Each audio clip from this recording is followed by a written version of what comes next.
अच्छा प्यारे भी स्टेटस लगा रहे हैं दोस्तों के लिए, दूध वाली बकरियों के लिए काफ़ी सारे कमेंट्स आ रहे थे दोस्तों के कि यार दूध वाली बकरियां दिखाओ। तो आज फाइनली दूध वाली बकरियां मंगवा चुके हैं।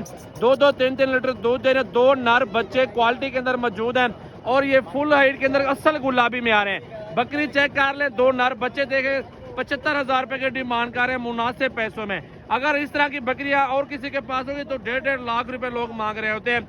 ये चेक कर लें, बिल्कुल क्वालिटी के अंदर खूबसूरत सजावल गोल्ड फार्म की तरफ से आज की एक गुलाबी राजनपुरी बकरी की वीडियो।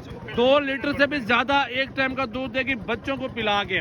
बच्चे देखें कि फेस चेक कर ले, असल गुलाबी में आ रहे हैं माशाल्लाह। देखें हमारा आगे करो यार बकरी का जरा, जल्दी जल्दी लाइक शेयर कमेंट्स करें। अल्हम्दुलिल्लाह नंबर मेरा लिख लें 033680568786 मेरा व्हाट्सएप और कॉल नंबर है। तो ये बकरी राजनपुरी असल गुलाबी सजावल गोल्ड फार्म की तरफ से आज की जबरदस्त वीडियो मेरा भाई। लाइक शेयर कमेंट जल्दी जल्दी कर लें।